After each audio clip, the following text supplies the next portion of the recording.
a gift from Lord Buddha. I like to share it with my family, share it with all my friends, and take it round the world and share it with all beings. Pass it on, pass it on.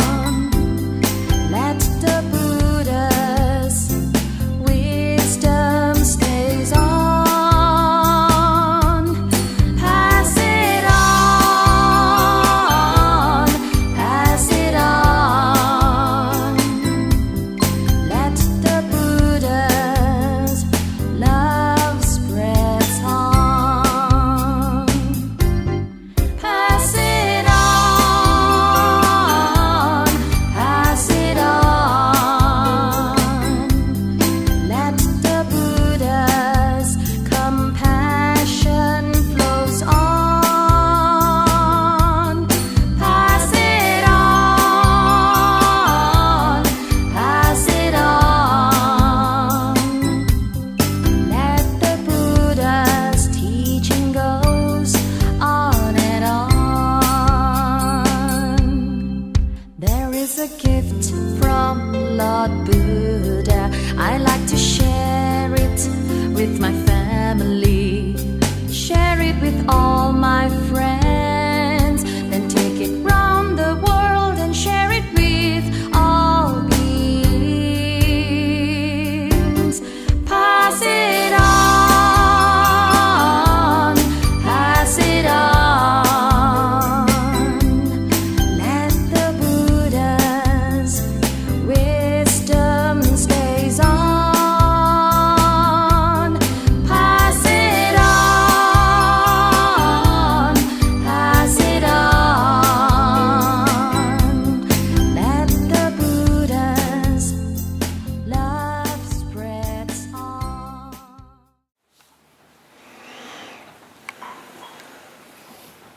So perhaps we start with just a little chanting,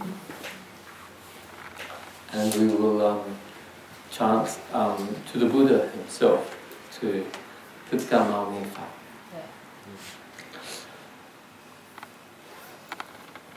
Namo Shakyamunaya Buddhaya. Namo Shakyamunaya Buddhaya. Namo Shakyamunaya Buddhaya.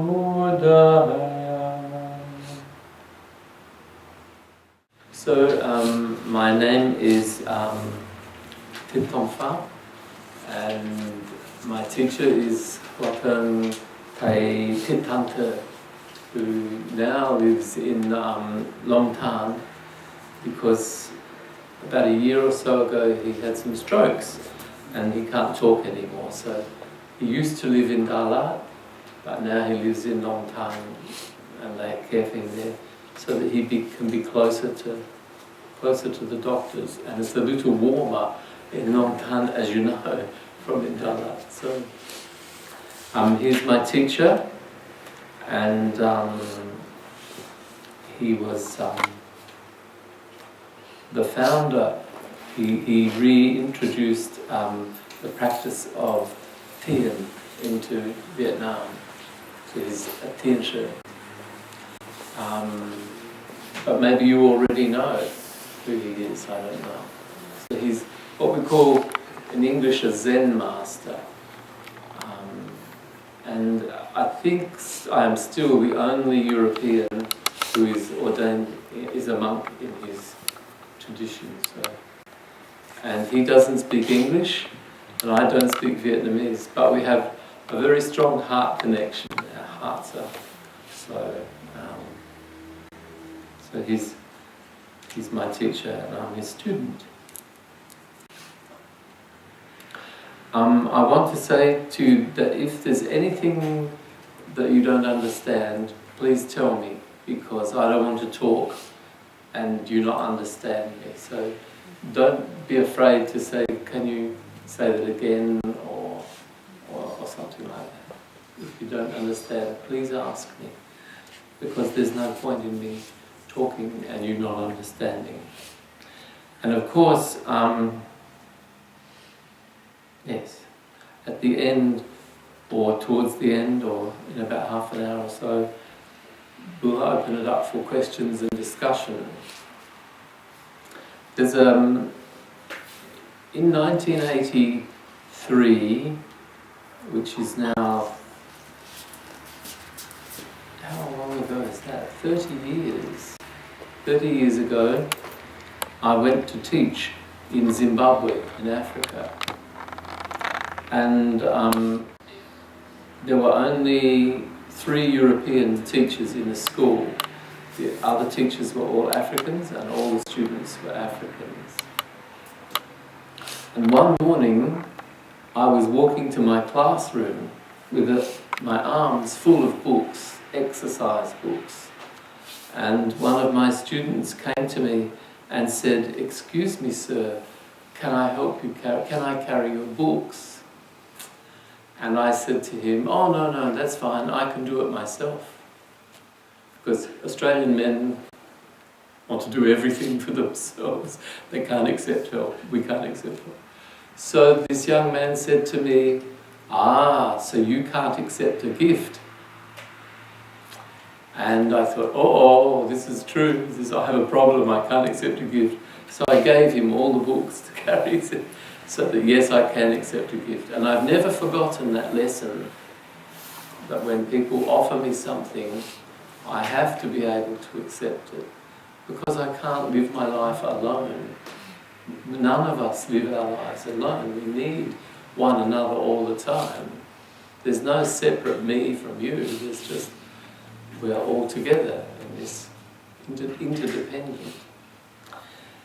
So on that day, he became the teacher and I became the student. Even though I was the teacher, he taught me something. So I had to be the student and he was the teacher. So what I'm asking you tonight is for you to be the teacher as well, with your questions and if you disagree with me, then I expect you to tell me that, because how will I learn if you don't? Okay. I don't know everything. I don't ever expect to know everything, but I do hope to learn and continue learning, and you will help me if you ask questions.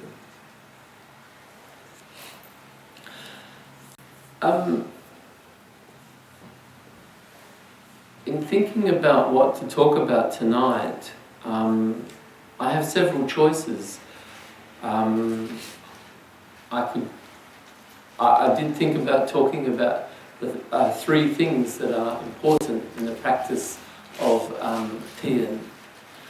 And what I want to explain, some people may already know this, but you might hear the word Zen in English. You may hear of Zen masters and Zen practice and all of that. So I thought I would, in case there's people who don't know this story, I will tell you the story. That in about 500 or 600 years after the birth of Jesus, like 1,000 years after the Buddha, in India there was a Buddhist monk called, in Sanskrit he's called Bodhidharma, but in Vietnamese he's called Bodhidharma. Okay? And his teacher said to him, "You must go to China and teach meditation, because they don't know about meditation in China." This is the story. Okay? And in Sanskrit, in the language that they spoke, meditation is called jhana. So Bodhidharma travelled on a boat all the way around Southeast Asia and up to China, and he met up with the emperor of the south, who was a practicing Buddhist. And he had built many temples and monasteries and things, and he had hoped to make a great deal of merit by doing that. And so he showed Bodhidharma this wonderful things he had done. And Bodhidharma said to him, well, this is okay, but where is your mind? This is, if you're not practicing meditation and purifying your mind, this is all a waste of time. This is all rubbish. And the emperor of the south, of the southern empire, became upset. And Bodhidharma decided to leave and go to the northern empire, China, where he met the emperor of the north, who was more sympathetic to Bodhidharma. So the emperor of the north accepted Bodhidharma, and Bodhidharma, he built him a great temple called Shaolin. And that's where Bodhidharma lived, and for another 7 years until he passed away. And he practiced meditation. And there are many stories about Bodhidharma, like how he would fall asleep when he was meditating. And so to stop himself from going to sleep, he tore his eyelids off and threw them in the ground, and up out of the eyelids grew the tea plant. And so monks and nuns always drink tea to keep them awake, because that comes out of their eyelids. That's not a true story necessarily, but it's a nice story about Bodhidharma. But when he got there, jhana, what was called jhana in India, became in China chan, which just means meditation. And then chan goes up to Korea, where it's called sun. And then it comes down to Vietnam, where it's called tien. And then it goes to Japan, where it's called zen. So they're all the same thing. Chan, tien, sun and zen are the same thing, meditation. That is all Bodhidharma taught. He didn't teach anything but purifying the mind through meditation. Now, after the Second World War, when the Americans had defeated the Japanese with their 2 atomic bombs, a lot of Americans went to Japan to live and to work because they wanted to control what the Japanese were doing. And so they heard about the practice of Zen in Japan. And so the Americans brought the word Zen back into the Western world. And so we call this thing Zen, but it's really the same thing as Tien or Chan or Sun or Jhana. In the last 50 years, there have been great Chinese teachers like Master Sheng Yen who have reintroduced the word Chan to us. And then have been the 2 great Vietnamese teachers, my teacher and Hoa Thern Thầy Thich Nhat Hanh, who have reintroduced meditation into Vietnamese Buddhism, and it's called Tien there. So if I talk about Zen, that's just because that's the most common word used in the English-speaking world, but it means exactly the same as Vietnamese Tien, the same practice. And of course, Bodhidharma is the first, what we call in English, patriarch. Is that Toshe in Vietnamese?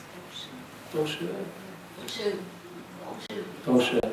So Bodhidharma is the first Toshe, and of course Huiko or Hueka is the second, and through to Huenang is the 6th Zen patriarch. So I tell you that because now I'll just use the word Zen, and you will know that it means Chan, Tien, Sun, and all that.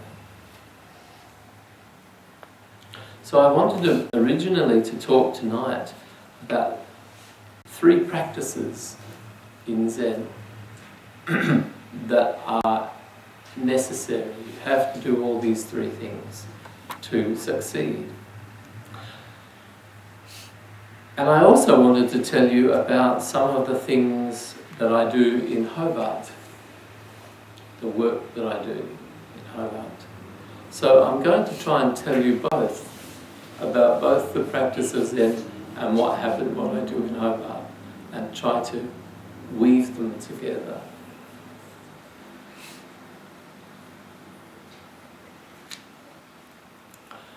In Hobart, in southern Tasmania, I'm the only Buddhist monk there, and there are also 2 nuns, but they're not, and they are in a Tibetan tradition. So there are 2 nuns in a Tibetan tradition and 1 monk in a Vietnamese tradition. In the north, there is 1 monk in a Tibetan tradition who's Tibetan, and then 1 Westerner who is a monk in a Chinese tradition. And his name is Venerable Shijingang. And he teaches both a mixture of meditation and Pure Land or Tendo. But I don't know anything about Tendo Buddhism, so I only practice Zen, Yin. So in the whole of Tasmania, there are 3 monks and 2 nuns. So that's not many people. And so there's a lot of work for us all to do, plenty of work. And the work that I do in Hobart, I'm studying a PhD in Buddhist philosophy and relating that to teaching people how to care for people as a pastor or a chaplain in people who are dying, people in all kinds of difficult situations, people in prison. So I'm working to relate Buddhist philosophy to the training of chaplains. That's one thing. But I also am the Buddhist chaplain or the monk at the University of Tasmania, so I work with students there, and I've begun that work this year, so it's kind of very slowly unfolding. And I also work with people who are dying, people who have whatever, most of the people I work with have cancer.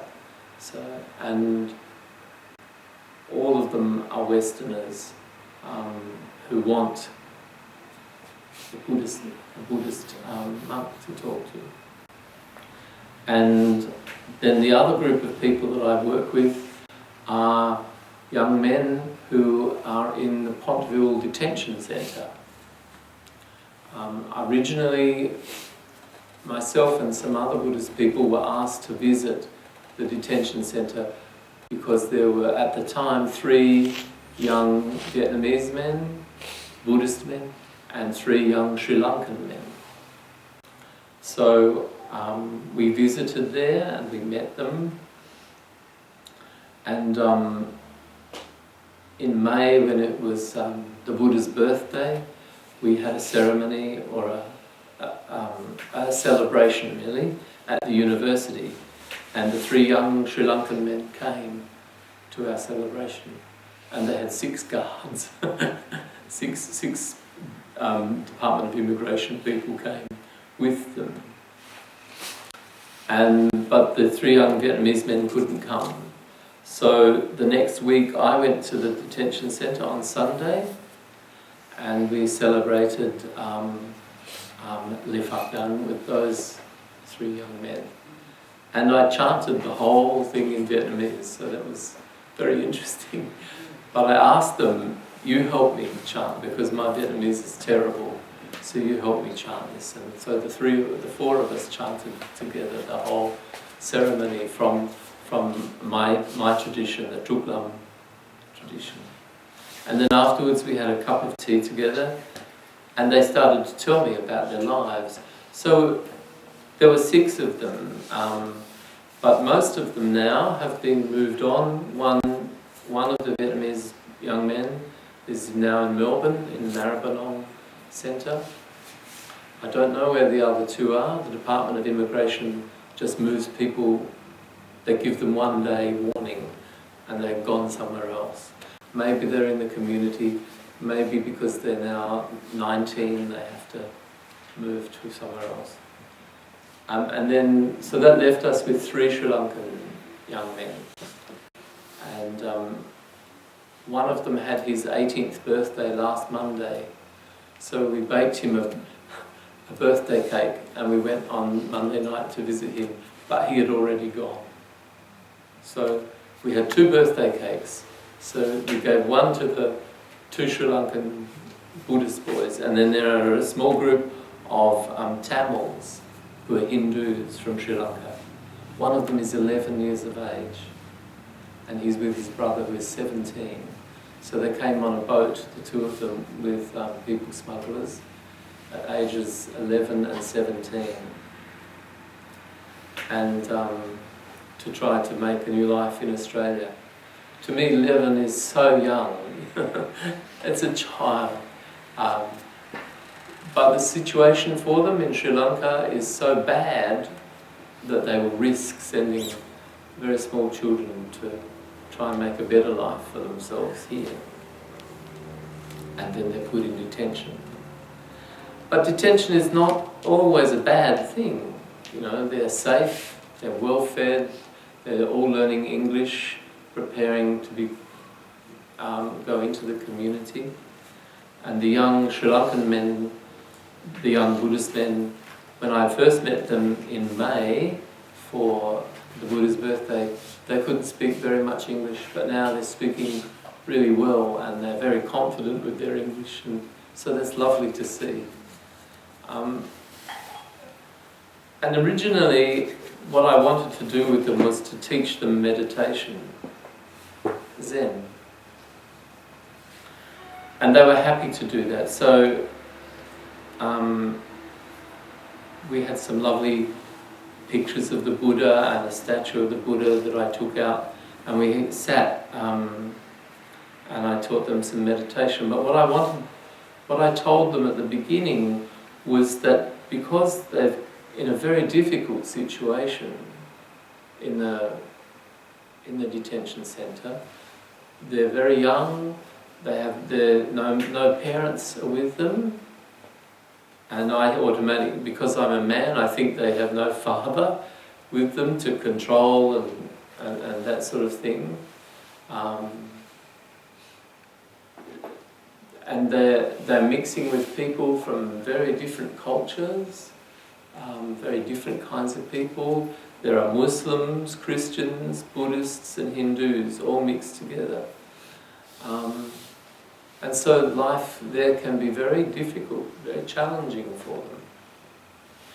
So my goal was to teach them meditation. So first thing that they could do was, when the situation became difficult, they would have learnt to calm their mind, because that's the first important thing in meditation, is the calming of our mind. The mind, as we all know, has a tendency to jump from one thing to another, one place to another, like a monkey. And if you are in a situation where many things are happening, there are many challenges, there's a lot of stimulation because there's so many people, then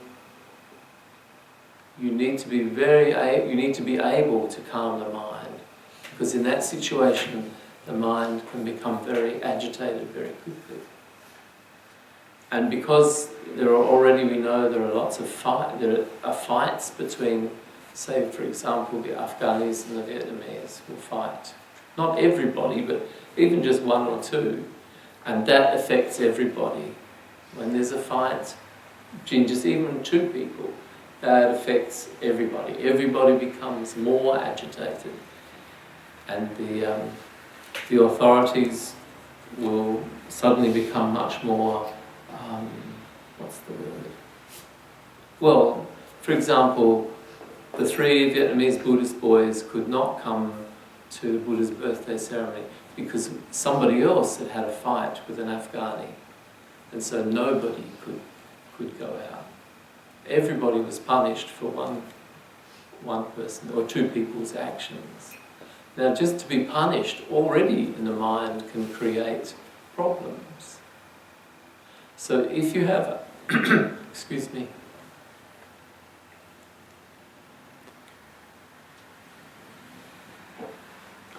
if you have a way of calming the mind, then you can prevent within yourself these situations getting worse. The other thing is, through meditation, is that those young men, when they come to Australia, once they're in the community, there's the opportunity for them to do anything that they want to do. But they have to have a strong mind to do that, because first of all they have to learn English, they have to learn to live in a completely different culture, and you all know what that's like, how difficult it is, how challenging that is. Not everybody wants them here. There are some people who are racist and people who look different or speak different languages. So there are many, many challenges to do what you want to do in Australia. So you have to have a strong mind. And meditation can provide both the opportunity to be calm and the opportunity to develop a strong mind. And so that was my goal initially, and still remains my goal. And of course there are some young men who have now, because of their experience, have developed perhaps not a mental illness, but something close to a mental illness. So then, now what I'm asked to do is to spend time with one particular man who's Vietnamese, and to help him to come back to some sort of sense of healthiness in the mind. So that's the purpose for teaching meditation there, is to help to calm the mind and strengthen it. And I suppose what I would want to say, and what I will say, is it's not just people in detention centres. We all have to have the tools to calm our mind and strengthen our mind, because for all of us life is challenging. This is the Buddha's first teaching, the first noble truth. Life, they call it dukkha, suffering. Life is full of distress, full of reasons to be upset, and we have to manage that. That's just what life is like. It's not easy. Life is not easy, but we have to learn to manage that, to strengthen our minds, to calm our minds. Now,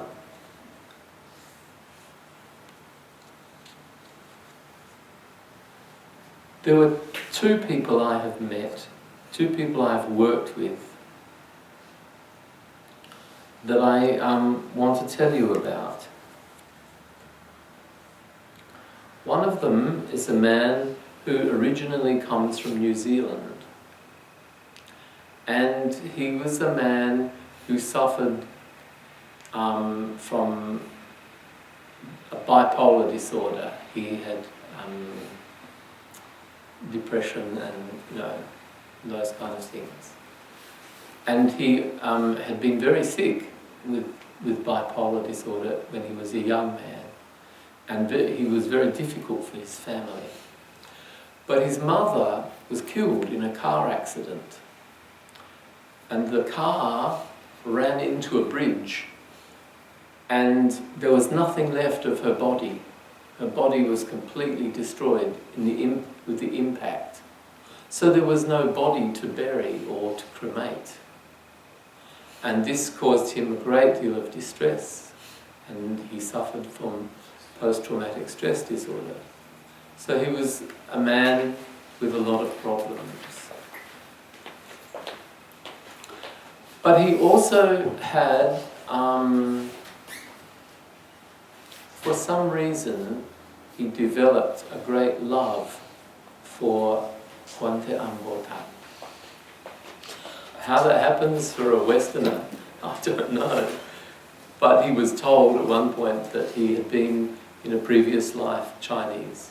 So he brought with him into this life still the imprint of Bhante Ambota. That may be true, who knows? But the point is that he had this great love for Bhante Ambota. And I was asked to go and visit him. So I did. And we became friends. And so we would, I got him a picture of Bhante Ambota. Someone here in Adelaide sent it to me. And we used to sometimes chant and in English. And so I wanted to nurture his relationship with Buddhism and Bhante Ambota.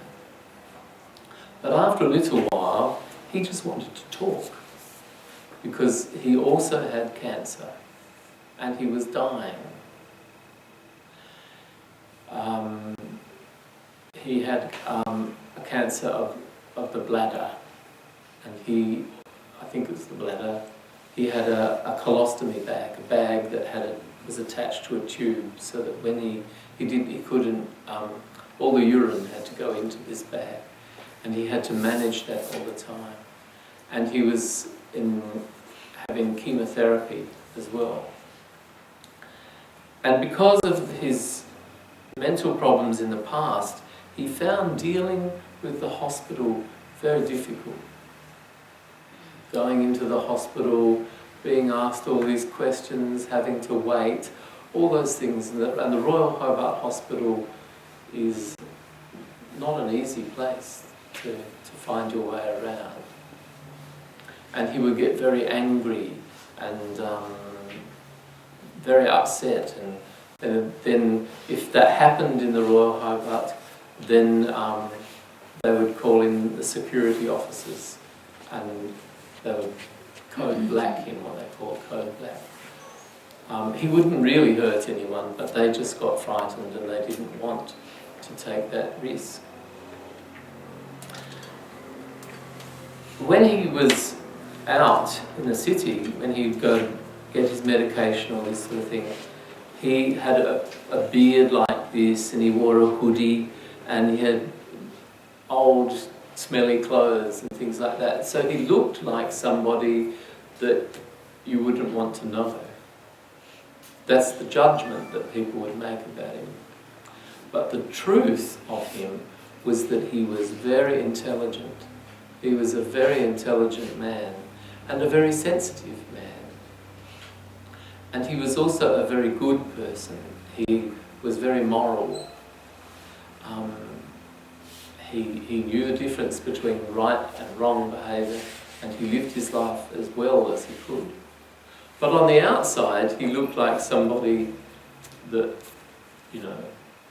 was, somebody you wouldn't really want to know. And so for 2 years, I would go and visit him. And every 2 weeks on a Friday afternoon, and we would sit in his house and he would just tell me all the troubles that he was having, and we'd talk about things. One day, before I went to see him, I had a telephone call. And the person needed to talk on the telephone. So I talked. And I was half an hour late getting to his house. And he was very angry with me. And he was telling me what a terrible monk I was and all these things. Look what you have done to me. So I thought, okay, he's angry, so I will just let him be angry. And I apologised and I said, you were right. I was late. I should not have been late. I should have done something else. I'm sorry. If you want me to go, you never want to see me again, that's fine, I understand that. So he just kept telling me, and being very angry. But I decided not to call the security officer or to go black him. I just thought, no, he will be angry and he will say everything he needs to say, then he will be calm. And after another half an hour of telling me what a terrible person I was, he suddenly stopped and he said, would you like a cup of tea? And I said, I'd love a cup of tea, thank you. So he made me a cup of tea. And then he said to me, you know, Tay, the reason I was so angry is because you are so important to me, and I thought that you might leave me and not come back. And I said to him, Paul, I will not leave you. I will stay with you right to the end of your life. You don't have to worry. I'm sorry I was late, and I will never be late again, I promise.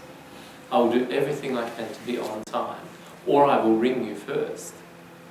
But you don't have to worry about me leaving you. Because monks don't leave people. Well, I don't think they should. And so that was just under 2 years ago. At Christmas time, he came to my house for Christmas dinner, because I like to have Christmas dinner. So I made a vegetarian Christmas dinner. He would have liked some chicken, but I didn't have any chicken. So he didn't like to eat very much of the food, and he couldn't. So he came for lunch, and then I took him home. But he had decided that he didn't like the effect on his character of chemotherapy. And he decided that he would stop chemotherapy. Now, when you stop chemotherapy, there is only one possible outcome, and that's death. He will die from the cancer. He was going to die anyway. The chemotherapy was just giving him a little bit more life. But the life that it gave him had no quality.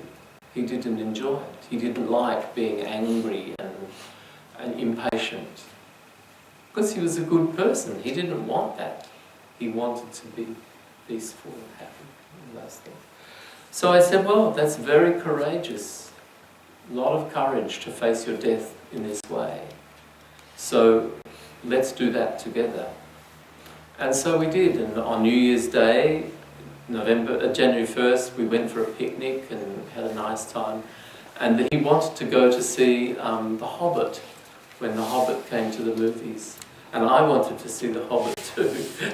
So I said, let's go to The Hobbit. So I took him to The Hobbit, and we saw that film. And he didn't like it, and he complained the whole time. But that's okay, you know, it's his outing.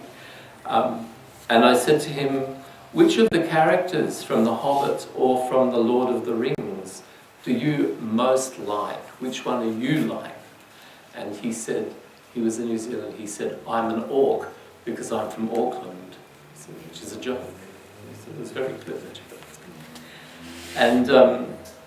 And so I watched slowly over the months of the first half of this year that he was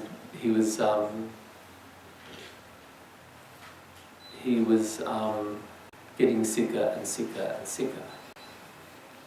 But he was also more calm. So he was right, the chemotherapy did not help him personally. But he was deteriorating, he was getting worse.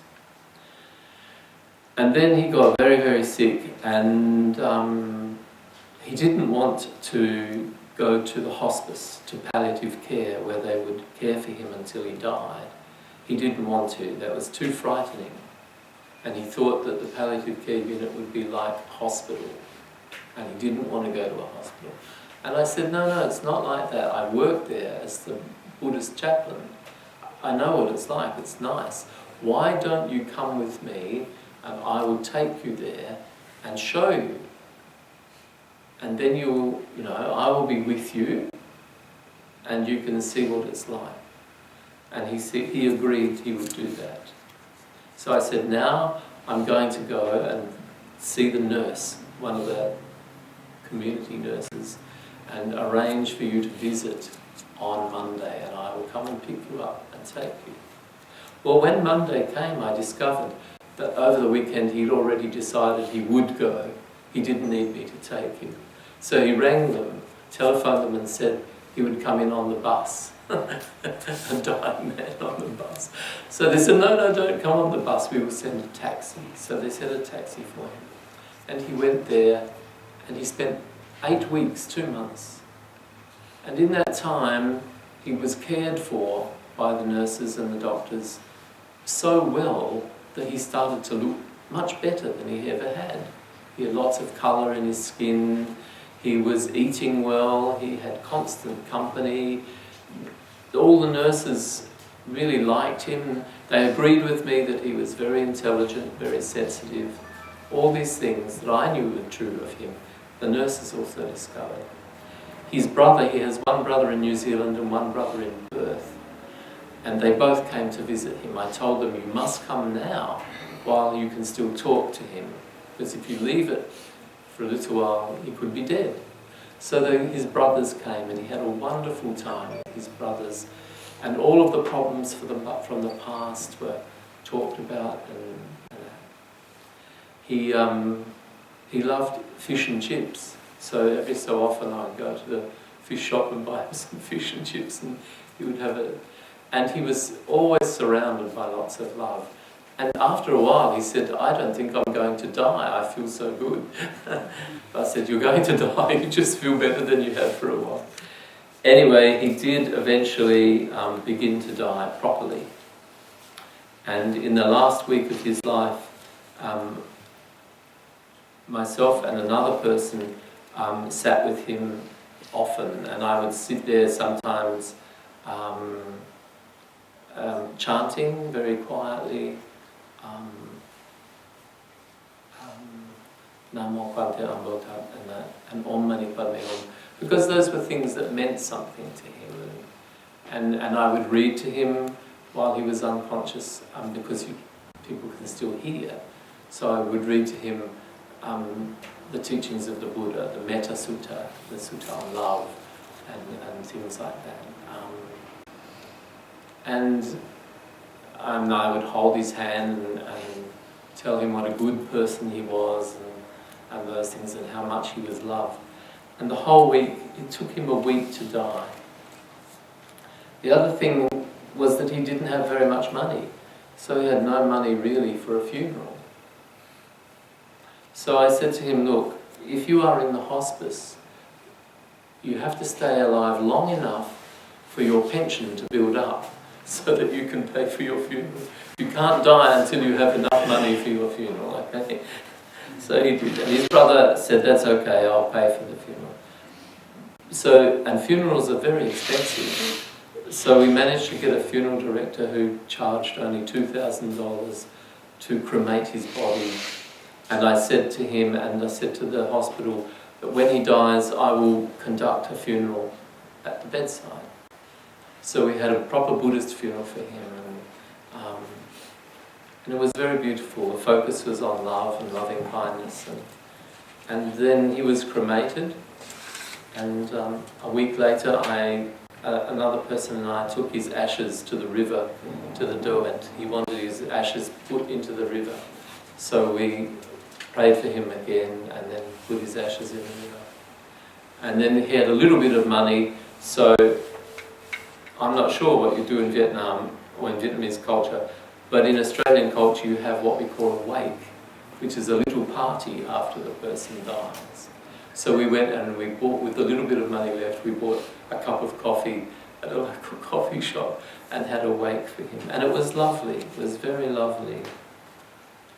But the thing that is important to me from the point of view of Buddhism in this is the whole question of how we judge people. We look at this person, we see them wearing a hoodie and they look grumpy like that and they've got a beard, and we judge them in a certain way. We say, oh, this is not a good person, just by looking at them. But we don't really know what is in their heart. We don't really know what that person is like until we get to know them very well. The Buddha said you have to live with someone a very long time before you know them properly. You can't meet somebody once and think that you know them. That's not possible. Human beings are very complex, complicated things. So you have to know a person over a long period of time before you can really call that person a friend. And I'm sure there were many people who judged him. And even I didn't judge him, but I wondered about his life. I wondered, how could his life have been more successful? Well, that's a judgment, really. Because his life was successful. He was intelligent, he was sensitive, he was good. That's enough for a human being. You don't have to have a big job with lots of money and wear special clothes. To have a good heart is enough success, from my point of view anyway. And I was thinking about this question of judgment and how we make a decision about whether another person's life has been successful or not. How we make a decision about whether my life has been successful or not.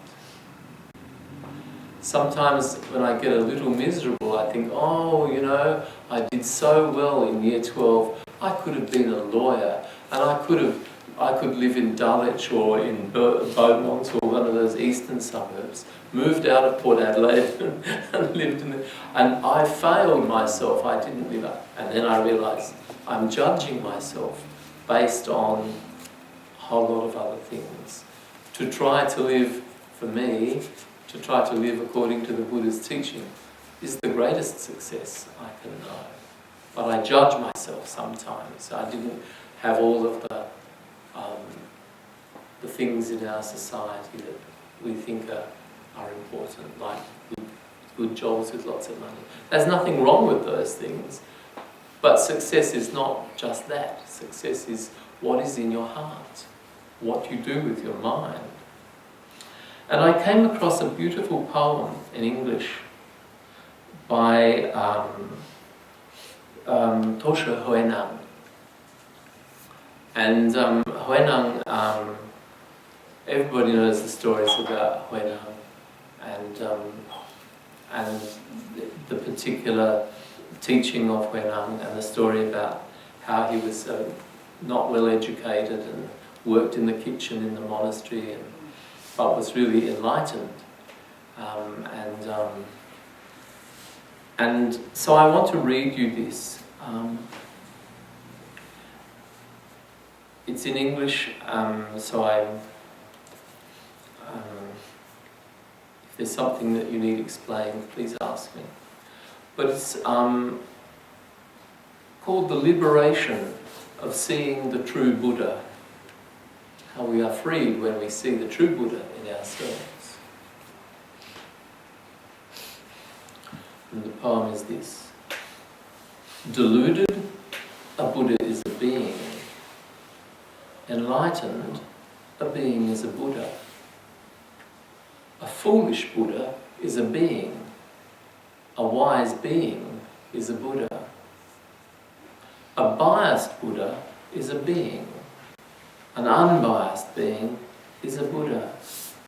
As long as your mind is biased, the Buddha dwells in a being. The moment you wake up unbiased, a being becomes a Buddha. Your mind contains a Buddha. Your Buddha is the real one. If you didn't have the Buddha mind, where would you go to find Buddha? Where is the real Buddha? Here, in me. And there is always, you know, we all are sometimes a Buddha and sometimes a being. When we are making judgments about other people because of the way they look, we are a being. When our heart is open to them, no matter what they look like, then we are a Buddha. When we behave foolishly, we are still a Buddha, but we're a being. Chung Shan, is that right? A sentient being in Vietnamese? Chung Shan. My Vietnamese is terrible, I apologize. If we are a wise being, then we are also a Buddha. So there's And when I read that, I thought of my friend, and I thought of myself, and I thought of the judgment. Even, not that I was frightened of him, but even the thought, was he successful, is a judgment. And in that moment, I was a Buddha being a being. When my heart was open to who he really was, then I was a being a Buddha. So all of us, sometimes we're Buddhas and sometimes we're beings. And the purpose of our practice, particularly from a Zen point of view, is that the number of times we are a Buddha increases until that's all we are. And times where being a being decreases until all we are is a Buddha.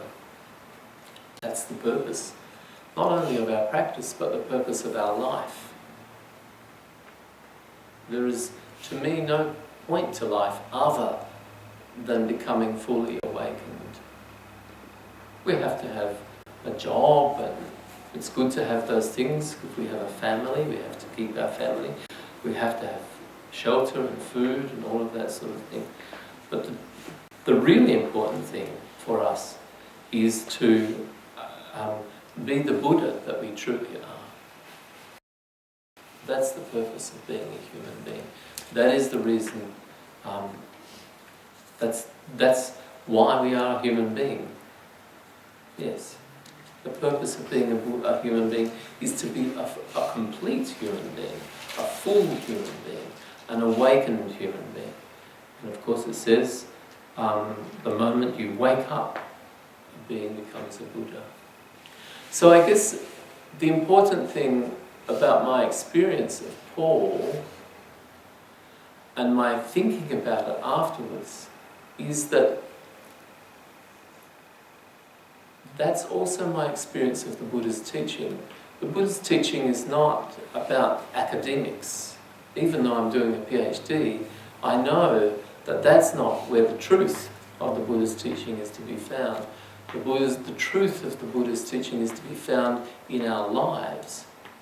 The lives we live with ourselves and with others. The last story I want to tell you is of one of the young men in the detention centre.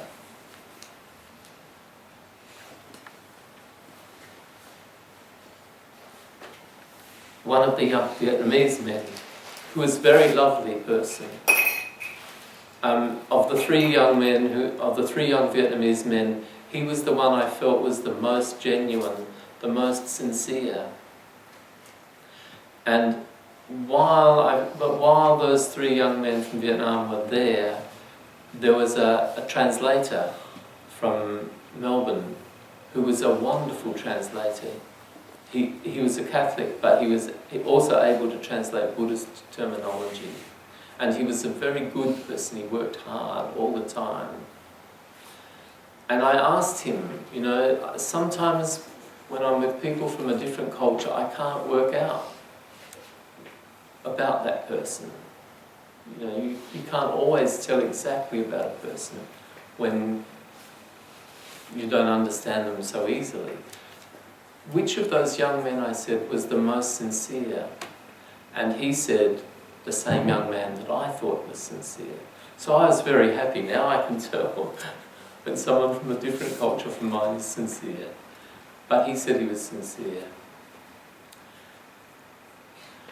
And we discovered that in Vietnam, to make a living, that young man threatened people with a knife unless they paid him money. That's how he made his living. I suppose he was a criminal. But of all the three young men, he was the one who was the most sincere. Now you could look at that young man's life and you could judge him on the basis of what he had done, what he had chosen to do in Vietnam. And maybe the circumstances of his life were very difficult, and that is all he could do. Who knows who the people were that he met with that led him into that kind of life. And we could judge him. But the truth, I think, was this young man was really sincere. And he took my email address. They just took him off and didn't tell us he was going. And it was very upsetting, because I really wanted to build a relationship with him to help him. But he's writing to me emails. And I know a very, very kind Vietnamese nun in Melbourne. And I wrote to her and asked her if she would visit him where he is. So she's visiting him, so that we can continue to support him, whatever his life is. Maybe they'll send him back to Vietnam, and that would be very sad, because what will he go back to? But the really important thing is not to judge him. His opportunity, his coming to Australia may have given him the opportunity to change. Because even though he did terrible things, he also is a Buddha. A Buddha who, when he did terrible things, was a being. A being, when he was genuine and truthful and honest, was a Buddha. And I think the only way we can see each other is from the point of view of being a Buddha. We are all Buddhas. Even when we're behaving badly, we're just Buddhas who are beings. But we all have to keep in mind all the time that all the people we meet are Buddhas. Walking down the street, everybody you see is a Buddha. Every single person, every single animal has the same nature as a Buddha. So those are the lessons that I have learnt recently from working both with people who are dying and both with people in very difficult circumstances in detention centres. I think I've said enough.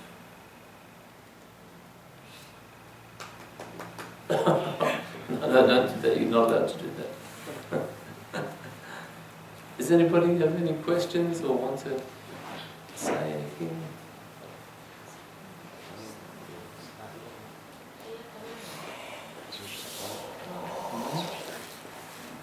Thank you for sharing. That's okay.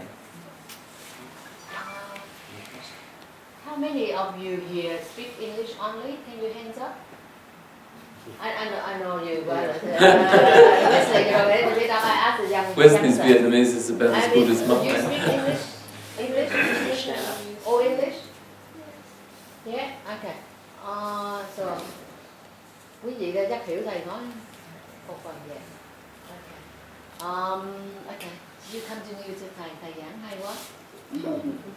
It's your turn. Not but some yeah. We can answer question later. Oh, I think I finished. You finished? Yeah, I think I finished. Ah, you finished? Yeah. Oh, I don't know. Okay. So the young people, you can ask us. Come on, Nick. Yes. If you don't have, it doesn't have to be a question, it can be just a thought, or how you've been affected by this, what is your experience? I want to know that too. Just teach me. Nam mô Bổn Sư Thích Ca Mâu Ni Phật. Chào thầy. Probably I speak in English. May I, because the important thing I'm very impressed when you mentioned about the experience in Zimbabwe, in Africa, when you was there, and the relationship between the student and teacher actually is very, what's the term I should use? Very new. I think it's with the young Vietnamese, you know, the Vietnamese people here, the young one. We're talking about, they have 3 groups which we look at. The first one is their Vietnamese is strong, good. And the second one is half English and half Vietnamese. And the third one was born in Vietnam and have very limited in Vietnamese. You can group, and group them in three categories. I guess here is most of them they were born in Australia. So what I want to ask all the young people here, have you ever been angry? And how do you control your anger? Can you tell us? Tell Thai, because we want to hear too. Can you? Maybe we could extend it not just to anger, but any strong emotion. Yeah, any strong emotion. For example, Yeah, when we cry. yeah, you can act in many ways. In like yelling, screaming, and some show, explode, but some keep inside. Like for example, when your parents, for example, you were born here, and your parents can't speak English at all, how do you communicate with your parents when you get angry? Please tell us. Speak Vietnamese. I don't know how to speak Vietnamese. But I think English was maybe like method. Can you speak up? We just tell them how we feel inside, so they can understand our point of view. I think sometimes, sometimes we don't as well. I mean, sometimes I think it's difficult because of understanding between different, in a way, culture. Because our parents come from like Vietnam and have been through a lot of things, but we grew up here, being the second generation, grew up in a different culture, and it can be difficult sometimes for both people to understand each other, even though you do communicate. That's, I don't know, it's not really a question, it's a statement really. May I tell you some story, real story in Adelaide? One mother who now working in the Queen Elizabeth Hospital, she, as a Vietnamese parent, she valued very high in education, and as a single mother who looked after her only son at the time, and she expected him to be a doctor, and she wanted him to speak English only. Can you hands up?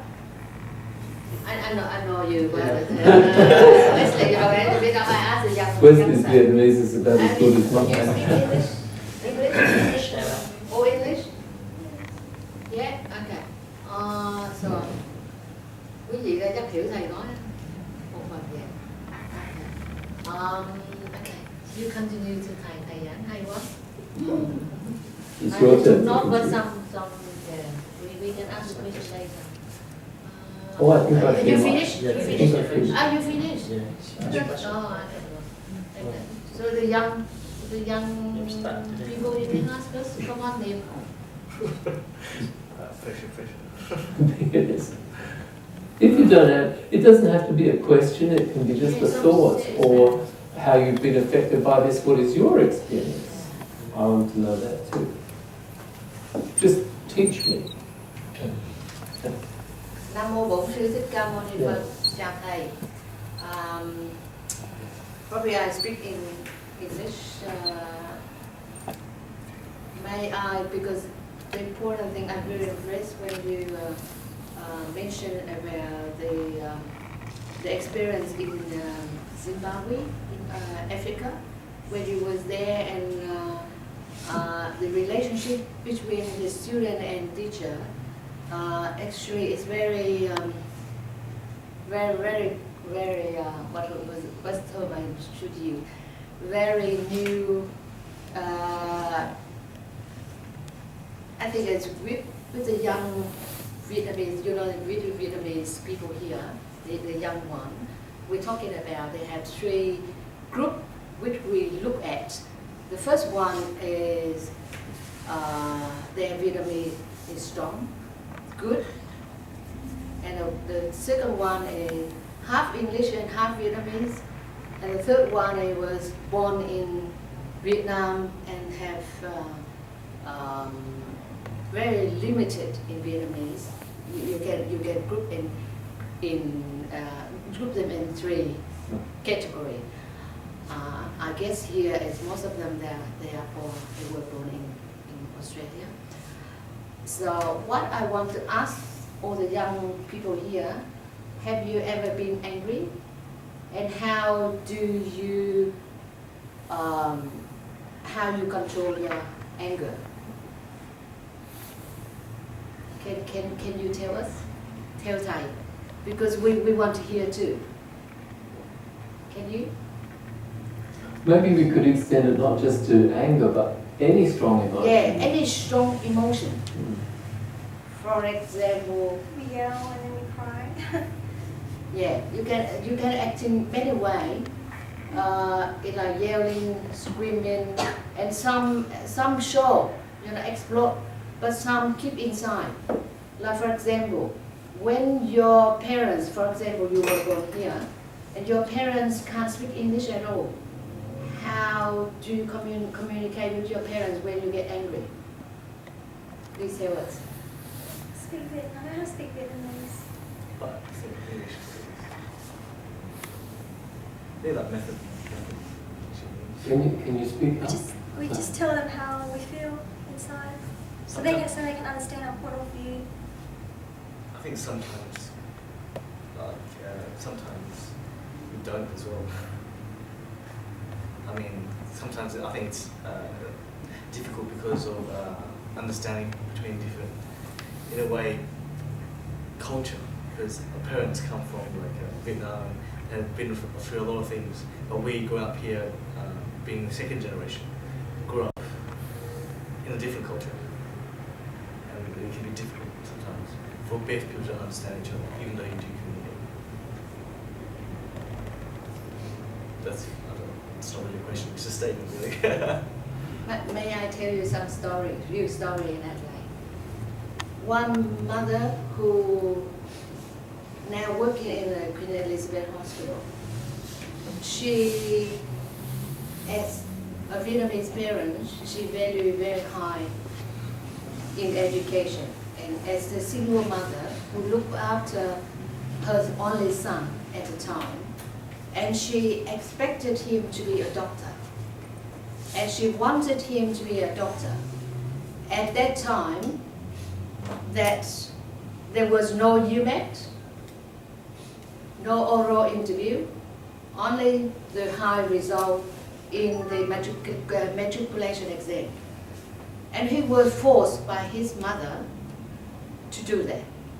And he failed. In the first year of matric, he got few points, less than the requirement to get into medicine.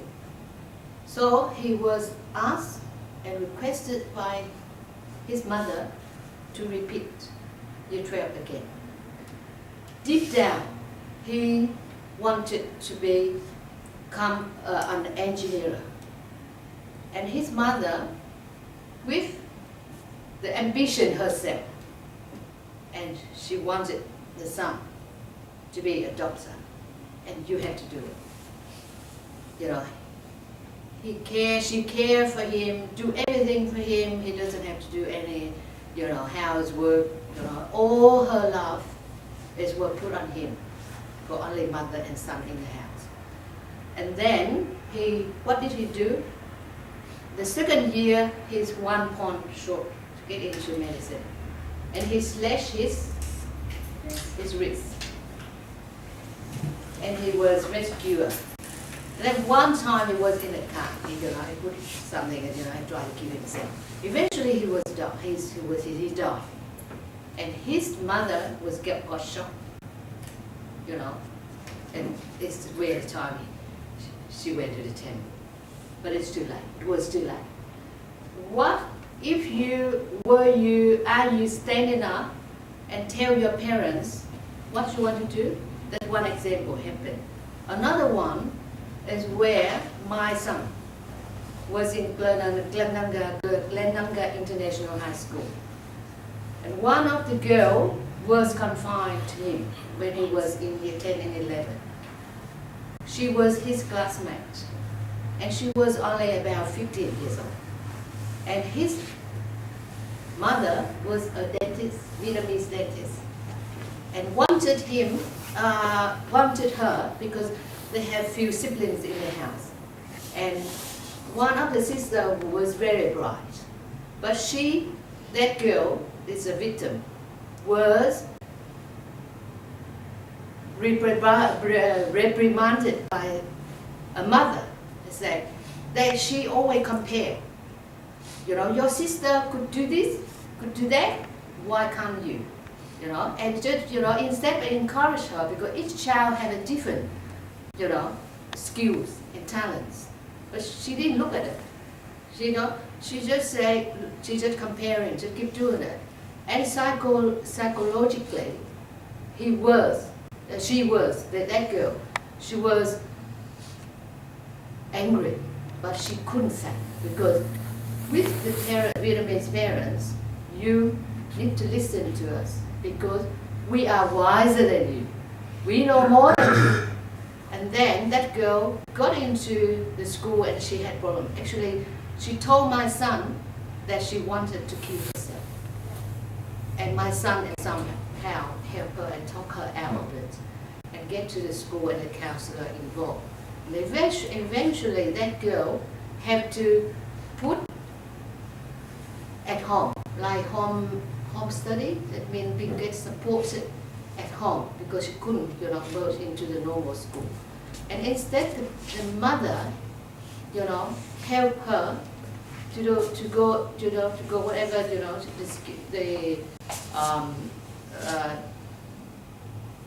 where she wanted to be. She just, forced her to do something she wanted, not for the sake of her daughter. What happened now, she's been put back. She got out of the suicidal thought now with the help from the professional people, from education department, home study, everything. But what the mother, and one other story is where the parents, the mother, forcing the girl, but she put it, suppressed until one day, she exploded. She said, "Why are you comparing me with your friend's daughter, son, and whatever? I am what I am. Do you understand?" And she was angry, and by coincidence, the mother was collapsed and died. And that girl, that Vietnamese girl, was, the lawyer tried to stand in her side, said it's just coincidence, it's not because of she wanted to kill her. You see, it's many stories happening in Adelaide. So what I say that, how you can, like Dalai Lama teach us, like, it's very hard to do, it's not easy, but like when you become angry, it's like one boy, she was angry because her mother tried don't want her to cut the hair as what, the way he wanted. But actually, he's not like dyeing his hair to be blonde or yellow or green or something like that. But he just want a little bit, put a gel up and things like that. That's okay, unless but it's, how you can relate it, how you can, put your anger and tell and talk openly. But Dalai Lama, what I read recently, he said that when you get angry, you have to become, to think of that person. Instead of get angry with them, you just concentrate, go back like meditation. Method is what Thai already taught to us. Because meditation will teach you to get the 3C, and you need that to have the calm mind, cool mind, to get your confidence and to get the situation in control. Because the 3C, remember, to be calm, to be confident, and to get control, not out of control. So you need to look at that person who provoked you or the one who make you angry. You need to think of someone like the one you love, that you think of your lover. Like any one of you young, you may fall in love with someone. Instead of one of the person attack you or make you really angry, and you can't. How do you deal with? You need to think of some of the nice person or something, and in order to ease your anger. It's one of the method. I don't know, but normally for me, like I used to work for Centrelink, and someone walk in and say, look, one man went to see me at the reception and said, look, I want to see an Australian, not you. At the time, if I started with Centrelink and I was not experienced, my red will be reddened, my face reddened. Of course, when you come in and they say, no, I don't want to see you, and I want to see an Australian, so how do you react? You need to come back with your breath, because they're angry. Why they're angry? You need to understand that.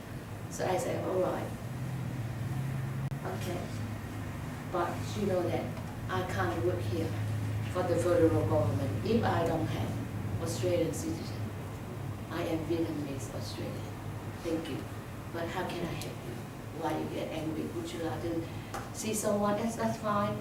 You can sit down. I get someone to see you. I have to bring the supervisor come out and get him in. But later, I found out that because he got divorced, he got married to a Filipino woman, and they broke up, and they went to the family court to fight to not have access of the child. And that man even went into the newspaper, the advertiser, because he went to the family court, and he said he brought the bomb there to put a bomb into the family court, because he thinks that the government, against the government, but the government stand into his ex-wife's side, I think he was mad. And one when the Hansen phenomenon, you remember Pauline Hansen at the time, and I was seen by a man walk in with Pauline Hansen, picture on this side. And lunchtime we had a roster, half of staff went for lunch, and I was on duty, and he was referred to me. And he sit down, and I saw him. Of course, I saw that, so I need to be more cautious and more polite, and keep calm to him, so I'm aware of it. So I did ask him to be seated and say greeted to him, but his face, of course, very cold. And he looked at me and I said, I want to see an Australian person. You see, another one racist against me. And I said, well, I am sorry, I'm the only staff to be here to help you. Unfortunately, because lunchtime. But as you wish, you can wait until 2 o'clock, after 2. Someone see you, no problem. I'm happy. And then he changed his, attitude. He said, look, it doesn't matter as long as I get the money. It's from then there, you just go through. And coming down, whatever he come, you need to understand the reason why. But what we learn when they raise the boy, you have to keep your tone down, and and if necessarily, you can apologize on the staff behalf if the staff doing something wrong, and you build up the good rapport and you come on. But for me, from my experience, I think that any career you are in, doctor, social worker, welfare worker, teacher, or those various police officer, stressful work, if you know Dharma, you know Buddhism. Buddhism is not a religion, it's a part of it, but it's the art of living. If you know how to do it, how you know Buddha teaching, you know very well in the Dharma, it makes you feel you will be a better doctor because you can treat the patient more effectively. Is what I believe, because I do it in my job as a welfare worker with Centrelink, and I did. I have more story, but I think that the time is limited. But I did. Yeah, thank you very much, Thầy. Actually, I would like to ask you in person that how do you support yourself? In terms of housing, accommodation, and that. Because for me, I am very interested. I know that I can do what Buddha teaching to apply in my normal life, not necessarily to become a monk or nun, but if I can, at an appropriate time, I would like to be too. Because, as you said, with my experience nearly 30 years to work as a public servant, as was one of, and the work, the mission is what Buddha teaching people, doing, serving people, is the best way to serve Buddha. And another thing is, Buddha himself, the Lord Buddha, he's a good educator. He's a great educator. So, I actually, I know that it's still very new, because we ourselves, as parents, as responsible Buddhists, we actually wish our Buddhism, the Buddhism education can be, expand more in our, young generation here. But unfortunately, we have many temples, many monks and nuns, with Vietnamese background. However, their English very limited. Is one thing we encounter. How? Because we want that the young people who are the young generation who was born here can be successful in their career to serve the community, bring the benefit to themselves, but to bring the benefit to others, and not selfish. But you can see that with the affluent country, the materialistic, idea of the people built up, with the status, the glasses, like you see that evidence. I told you the story. The parents want the children have to be doctor, dentist, pharmacist. They get better now, but in those professions, in order to feel proud about it. But would you like me to respond to yes. some of the things that you've raised? Many things. So I can respond to some of them. With regard to how I support myself, you would please to know the Centrelink supports me. Yeah, the one meditation center. What I'm asking, what I'm talking about tomorrow night is the whole question of deciding what is the most important thing to do with a human life, and how do we achieve that, and what resources does Buddhism provide for achieving that. In your previous, before you become a monk, the way you live, has it been a lot of change for you? Yes, there is a lot of change. Obviously, all the vows that you... Well, yes, there's those things. I mean, in every book.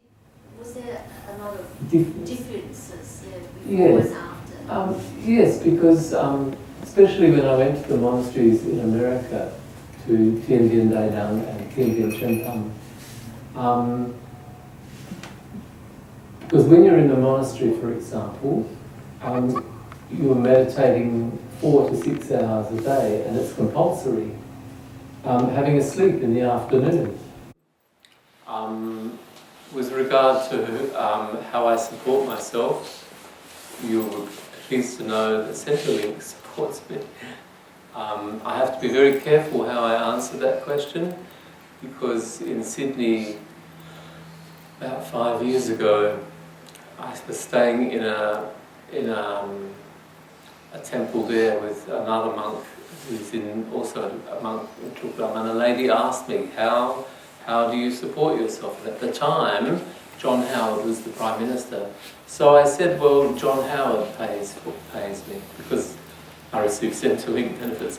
But I just said, John Howard pays for me. And she said, and she went away, and she said, he must be a very important monk if the Prime Minister pays him. So I have to be very careful how I answer that question, because people might not understand exactly what I mean.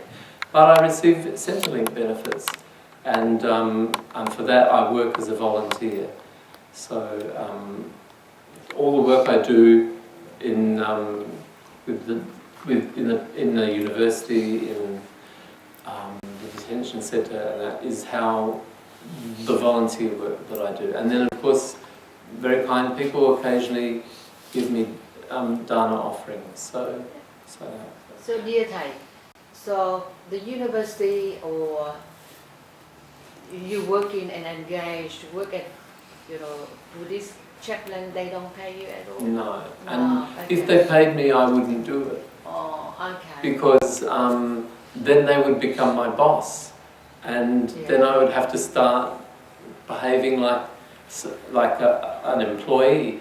And there are 2 reasons I don't want that to be my life. No. I want to be the boss of my life. Yeah. And the second thing is, a monk is not supposed to work for a living. So, and we know that you were, if you, it's a great of you to abandon your job as the teacher. The teacher, how much you can earn? 70,000-80,000 or nearly 100,000 a year.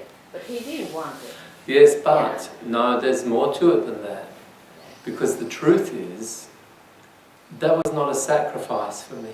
No. Because I never wanted to be a teacher. That's right. So when I gave up being a teacher, I thought, oh, thank goodness, Tomorrow night at Manguang, yes, I will talk more about the whole question of, for young people, about discovering what is most important in your life and how to achieve that. But a little bit of my story is that when I didn't grow up a Buddhist, I grew up in a Christian family. And when I was 16, I wanted to become a monk. But in my family, they didn't understand. My mother didn't understand that. And she also was having a difficult time in her life. So my mother said, no, you have to go to teacher's college. And I didn't want to be a teacher at all, really. But you had to do what your mother told you to do. So it's not just in Vietnamese families where you have to do what your parents tell you. And parents in any culture will put lots of pressure on their children to do things that the child doesn't necessarily want to do. And so the pressure was on me to go to teacher's college. And so when eventually, after trying for many years to do what my mother wanted me to do, I realised I can't do that anymore. I want to become a monk. It wasn't a sacrifice to give up being a teacher. I didn't want any of that. I just wanted to be a monk. Like the Dalai Lama, I just wanted to be a simple Buddhist monk. You know how he says that. Thầy, can you summarize, because I'm a bit get lost, I try to take note on there. You say 3 important things to achieve in meditation. Can you summarize that? 1, 2, 3. What's that? Because you tell the story. That's actually another talk. The key word. That's all. All right. Yeah. Well, there are 3 things. There was a great Japanese Zen master called Hakuin Zenji, and his teaching, which is very much the same as others, his teaching was that there are three things that are essential in order to realize our Buddha nature fully. One of them is called great faith or great confidence. The other is great doubt. And the third thing is great determination. So what great faith means is that we have to have faith, or not have faith, but have confidence in our Buddha nature, in the possibility that we too can become enlightened. We too can be completely generous, completely patient, that we can have the energy to live our spiritual lives or live our human lives, that we can be completely wise. All those things that the Buddha was, full of loving kindness and compassion and joy and open-heartedness. We have that capacity, all of us. And sometimes it happens in our lives spontaneously that we are that kind of person. We have the same potential as the Buddha to achieve those things. The Buddha is not different from us. The Buddha is a human being like us. He was a being who became a Buddha, just as we are beings who became a Buddha. And so we have to have confidence in our capacity to achieve that same kind of awakening that the Buddha had. So that's the great confidence. And we also have to have confidence in the teachings that we've received, in the people that have gone before us, our teachers, the Buddha himself. We have to have confidence that this is a possibility, and that if I walk this path, I will achieve my potential.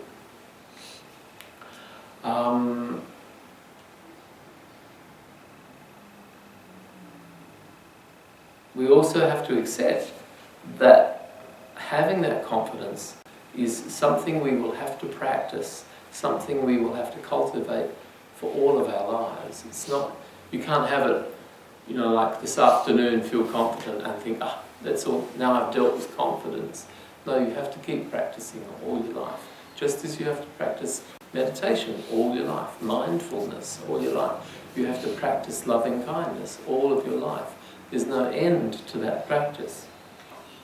So we have to have this great faith. The second thing is great doubt.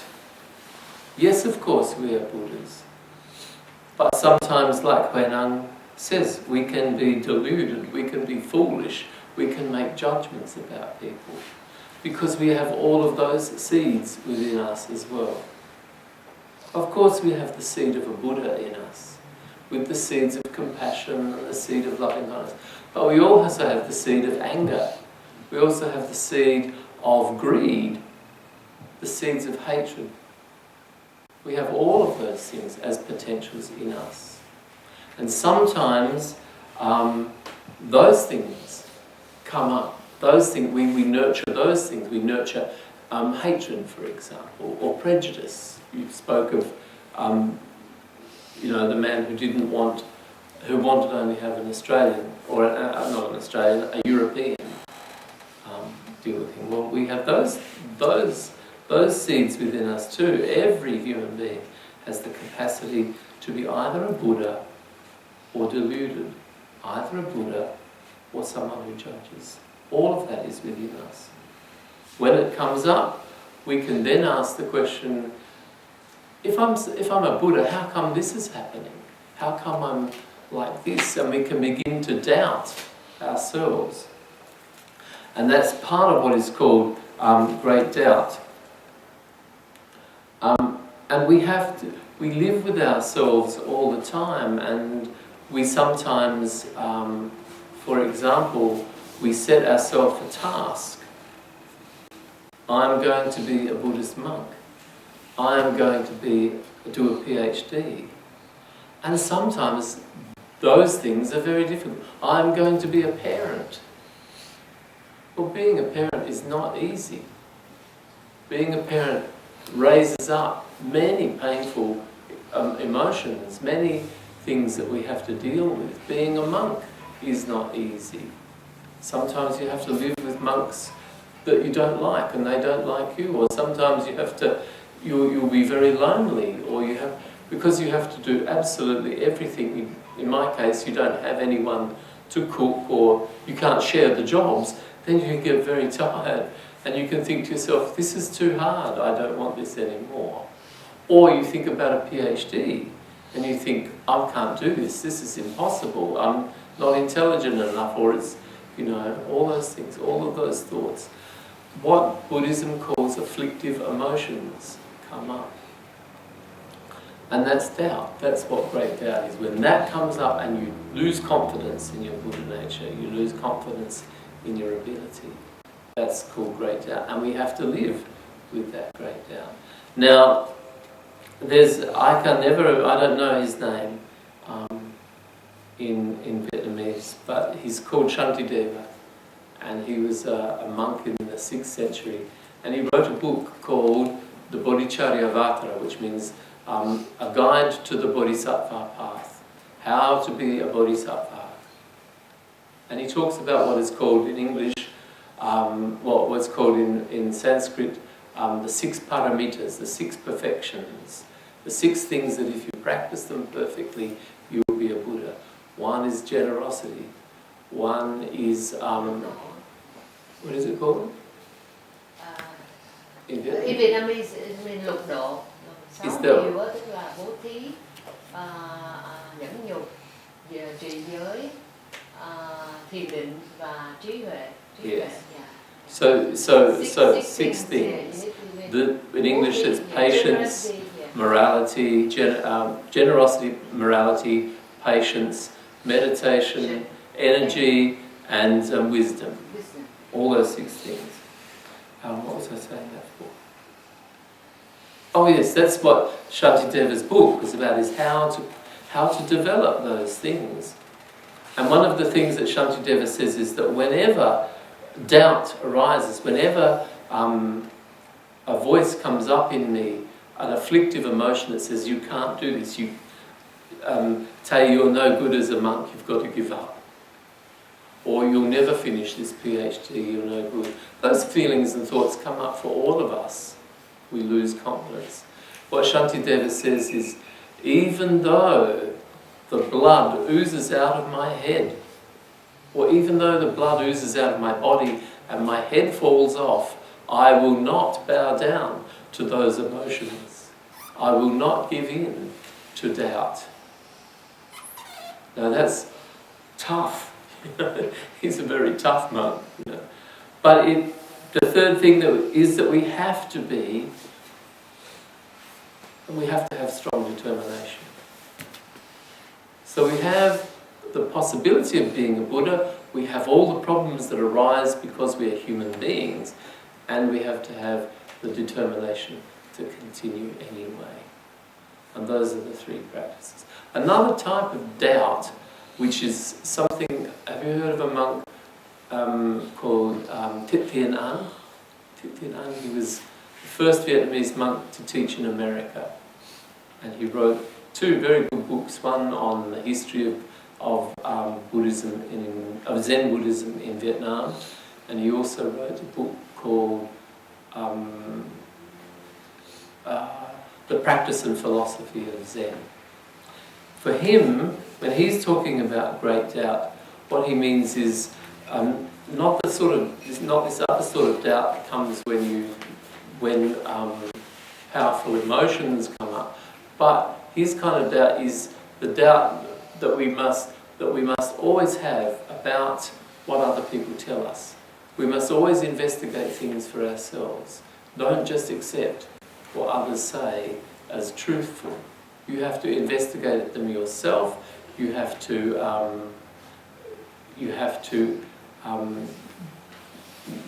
measure them according to your own experience. They have to result in what's good for you and what's good for others. That for Thich Thong Phap is what great doubt is. And that's a slightly different version of doubt from the other doubt.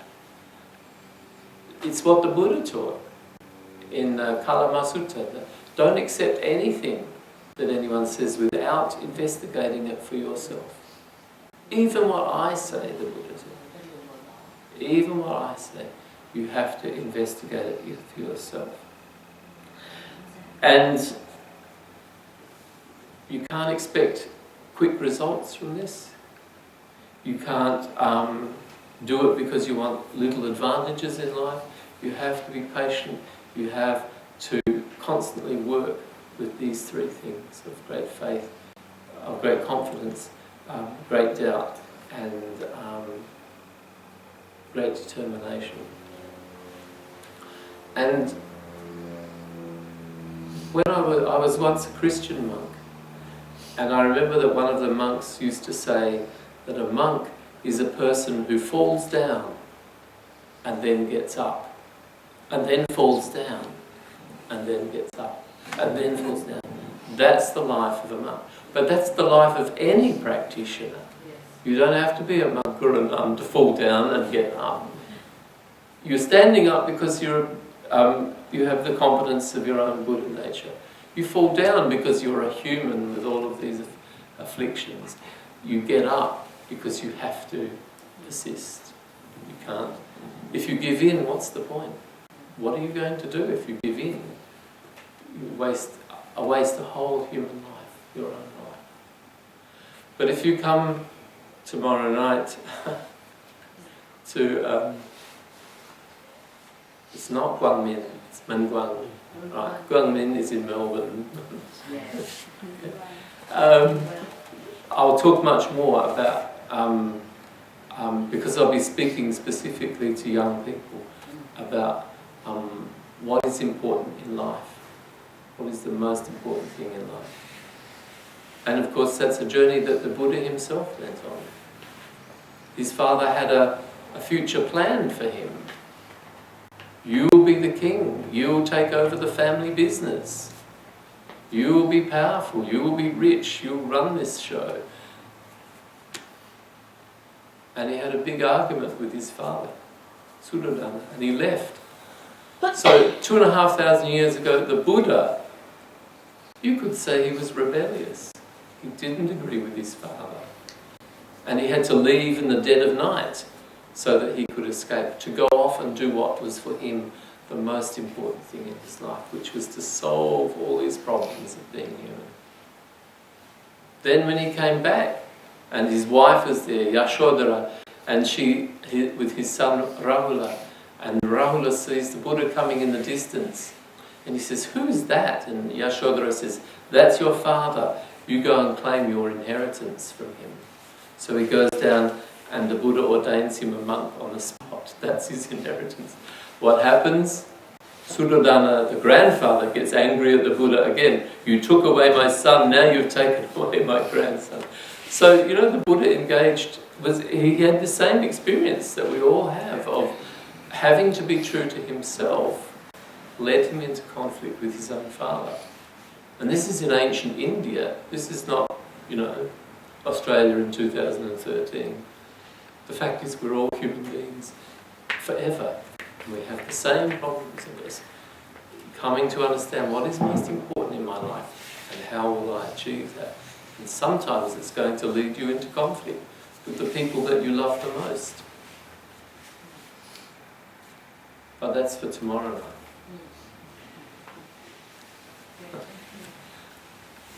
I tried to respond to some of the things you've heard. Does anybody else want to say anything? What time are we supposed to finish?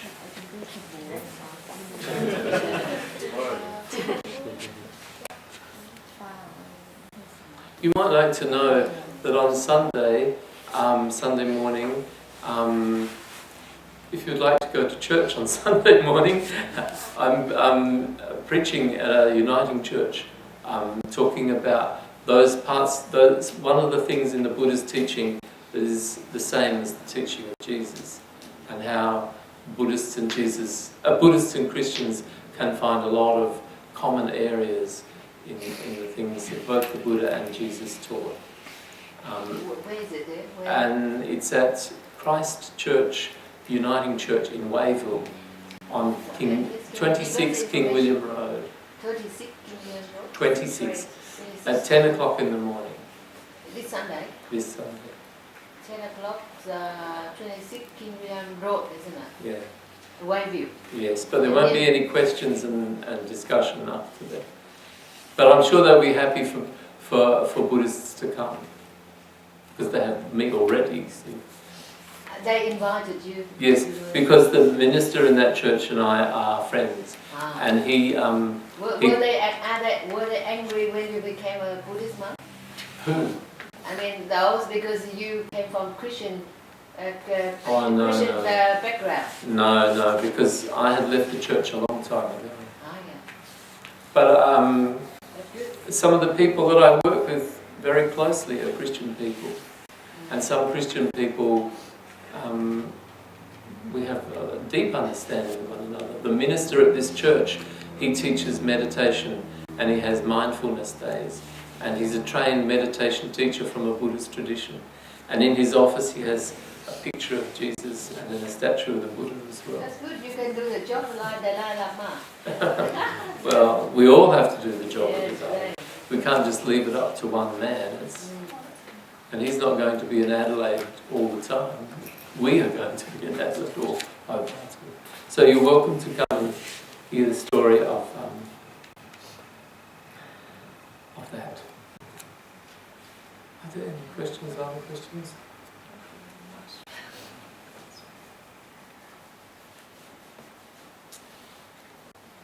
Summed up very well, I guess. All my relatives, a lot of my relatives come from Ireland, and the Irish people are great talkers. They love to talk, and that's what I'm like. So sometimes I talk too much. I don't leave enough space for other people. Thank you for the talk.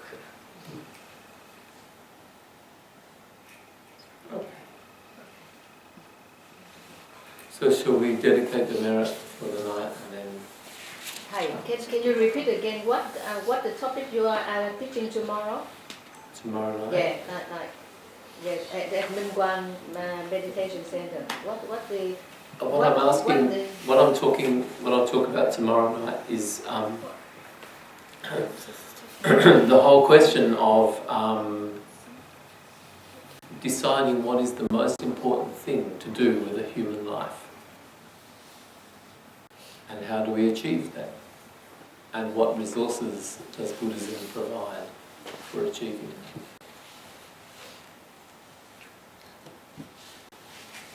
And the answer is not become a monk or a nun. No. You don't have to become a monk or a nun to do the most important thing.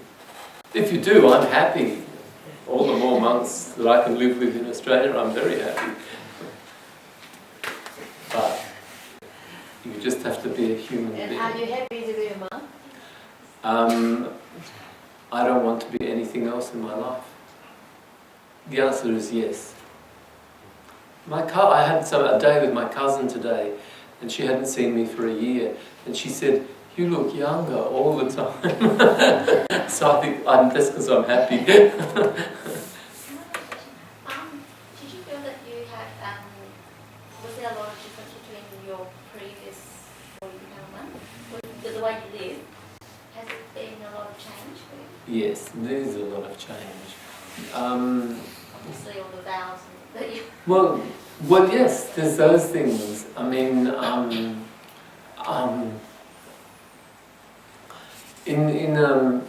in every Buddhist tradition, whether it's Vietnamese or Chinese or Tibetan or from Thailand or wherever, monks and nuns are supposed to wear their robes all the time, unlike, say, in the Catholic Church where they don't have to anymore. So that means you are always visible. And that places a constraint on your behaviour. I can't go in, not that I was ever interested, but I couldn't go into a pub and have a beer, for example, in my robes.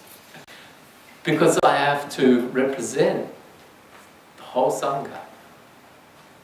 And But it's not just that, it's to help keep me mindful. I can't just be a slob. I have to, wearing the robes is a constant reminder of practice. And I have to say that there are times when I go out, not very often, but maybe once a year, I go somewhere where I think I'm not going to wear my robes because it's not appropriate, and I don't want people treating me different all the time. Just sometimes I just want to blend into the crowd. And I only have one pair of trousers, so I have to, left from when I was a layperson, so I have to mix and match all these clothes that I wear as a monk and one pair of trousers. But when I get home, I'm just glad to put my monk's robes back on, because it just feels right to me. But whenever I'm out, I'm constantly visible, so I have to act in a certain way, and it's not that that's hard work. But what was your question again, Phil? Mainly, was there a lot of differences before yes. and after? Yes, because especially when I went to the monasteries in America, to Tien Dien Dai Dang and Tien Dien Chen Tam, because when you're in the monastery, for example, you're meditating 4 to 6 hours a day, and it's compulsory. Having a sleep in the afternoon is compulsory. A monk comes to make sure that you are sleeping in the afternoon for an hour. And when you become a monk at the age of, 52, you're so used to being your own boss. Now somebody else is the boss over your life. You have to go and eat at a certain time. All those kinds of things. And a little story is, when you put on an ahau, it's the most difficult time to get the buttons done up is just before lunch. But every time lunch is coming, all these monks are standing around doing up each other's buttons. It seems like the ahau has its own mind and says, lunch is nearly ready, we'll make it difficult for you.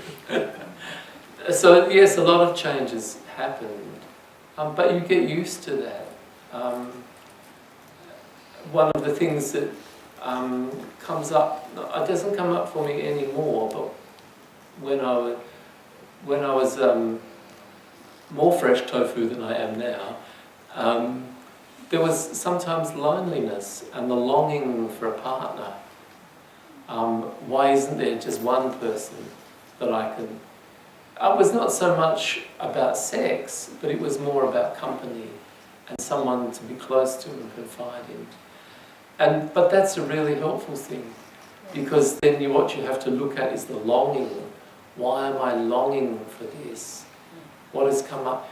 I won't die if I don't have a partner. In fact, that's the last thing I want in my life now, because then I'd have to live my life according to somebody else's rules, and I don't want that. And I wanted to be free to do the things that I do. But initially, it wasn't a big thing, but it came up occasionally. So it's letting go of having a partner.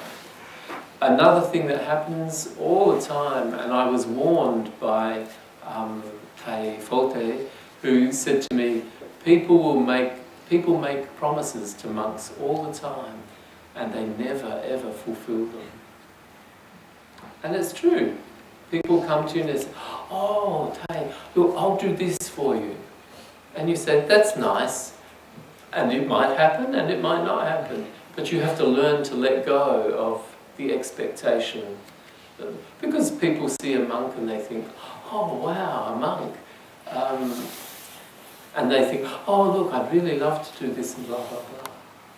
So you have to get used to that and think, well, if it happens, good, that's nice. And if it doesn't happen, that's good, that's nice. So lots of things like that. Yeah. Dear Thầy, I can on to Phương said, how do you get the network? Do you have many Vietnamese monks and nuns? Yes, I do. I do. Yes, there's one sister in in Perth, Sister Hoi Kan, and then there's Jingang in Tasmania, and 2 nuns that are in a Tibetan tradition. But also in Melbourne, I have a very dear friend, Thich Thong Phap, who's like my dad to me. Mostly he's like my dad because I want to look after him. But we are both very close brother monks to each other. And then Thich Thong in Canberra is a very dear friend to me. And Thich Thong Phap in Canada. Yes. Do you know Thầy Pháp Hòa? Thầy Thiên Pháp Hòa. No. But dear Thầy, can I just ask one more question because I asked too many. You know that every year the monk they have the retreat. You know it's called like just like this year it's been organized by the Viện in Sydney for 10 days. Annually. You know, for all the Sangha in Australia, whoever can participate. Don't you want to join them one day? No, because that's a different tradition. They're practicing Tendo, and I don't. And I don't know anything about it. It would be nice if I could practice that retreat with other people from Truklam in Australia, but we haven't managed that so far. So no, I don't. And also, when a while ago, about 5 years ago, I asked about that, and the monk that I asked suggested that's not a good idea. You stay within your own tradition. Sometime? I haven't been since 2008. But I was told they have one monk there. He is English background. He went to Thailand to learn, and he wrote a book. I forgot his name, but he learned. He became a monk when he was 19. He came from England. He studied with Ajahn Chah. You mean Ajahn Brahm? Yeah. Yes. Oh yeah, I know Ajahn Brahm. And have you met him in Oh Perth? yes, he's the there's an organisation in Australia called the Australian Sangha Association, which is an organisation to look after the interests of monks and nuns. He's the president and I'm the secretary. Right now, yeah. So there are other monks and nuns in that organisation. Like there's a nun in a Tibetan tradition in Victoria, and we are friends, and there's a senior nun in a Korean Zen tradition. Where he's located now? In Ajahn Brahm? Yeah. Yes, in Bodhinyana. In Perth? Yeah. Why don't he go around and teach us, in Australia? I don't know. He does go, he does travel. You are his secretary, isn't it? No, I'm the secretary to the organisation, not to him. Not you, yeah. Because we're in different traditions. And have you met him? And Oh, have lots you of times. practicing with him, every year? Not for a retreat or anything like that. We only see each other once a year for our annual general meeting. Where? Well, it depends where we're having the annual general meeting. This year we had it in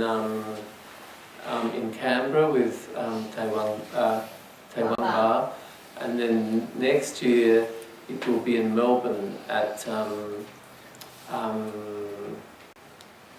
Quang Duc Monastery there, and then last year it was in Melbourne in Quang Minh Temple with Thầy Phước Tan.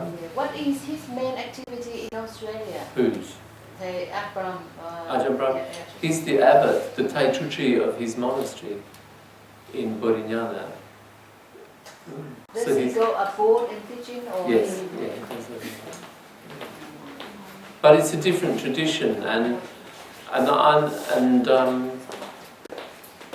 I'm just not interested to mix the traditions. I mean, I'm perfectly happy with my own teacher, and I haven't perfected my own teacher's teachings, so I'm not going to wander around when you know. And I just well, I love my teacher, so I don't need another teacher. And also I have Thầy Nhạc Quang, Yeah. who ordained me, whom is also, and Thầy Thong Phap, who So Hòa thượng Nhật Quang in Vietnam now, isn't it? who Nhật Quang. yes, and in Turn Chiu Monastery in Long Tan, and then Thầy Thong Phap came to Australia last year, and I feel a strong union with him, And strong you still keep affinity. in touch with Hòa thượng Thanh Từ and Hòa thượng Well, not with Thầy, not with Nhật Hòa Quang. thượng. No, with him I do. If I have a question, but normally if I've got a problem, then I can just ask somebody else in Australia, like Thầy Kin Tam, or quite often I'll contact Thitna Huekan in Perth. Yeah. She's a nun, isn't she? If someone has come to me and I've trained them for taking the refuges and the precepts, I say, would you like a Dharma name? And they say yes. So I create a Dharma name, and then I say, would you like your Dharma name in Vietnamese as well as English? And if they say yes, then I write to Sister Huekan and ask her to translate the English name into Vietnamese for me. And most Australians, all the Australians who have ever taken refuges and precepts with me, always want a Vietnamese. They want the English name and the Vietnamese name. They want both, which is lovely. So, and I have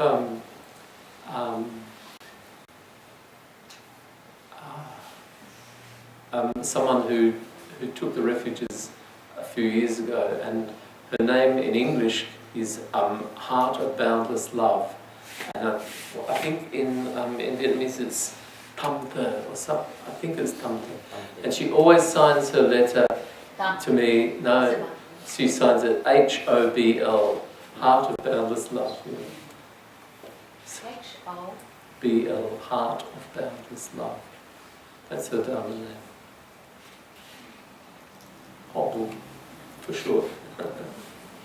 So yeah, I have lots of support, and what is very interesting is that when I was in America, the monks there didn't really know what an Australian was. They didn't even know that English was my language. That sort of, because they'd never lived in Australia, they'd only lived in America, so all they knew was Americans. So when this Australian came, they didn't really know anything about him, and he didn't speak English the same way that the Americans spoke. And so sometimes it would be very lonely because people... But when I came back to Australia, I felt completely loved by all the Vietnamese monks and nuns that I know. Because they're Australians and they understand me much more easily. So, yeah, I value and treasure them.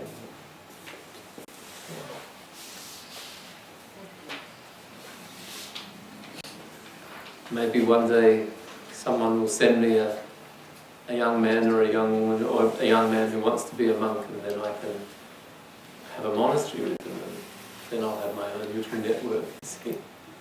We have to wait. Do you understand what I mean?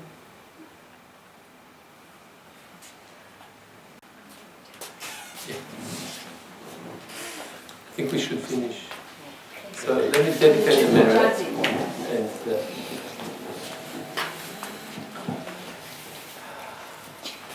may all the wholesome energy, all the good karma that we have created here tonight be for the benefit of all living beings. May all beings be well. May all beings be happy. May all beings be free from suffering. May all beings know peace. And may we continue to walk the path of truth and love together. Namo Shakyam Laya Budaya. Thank you very much. Thank you. Dear Thầy, on behalf of everyone present here, we'd like to express our deepest gratitude for you to come here and give us a Dharma talk and share with us your experience. experiences in your work with Thich Care and the Education Centre. You're welcome. So I wish you good health and success in your Dharma teaching to help others.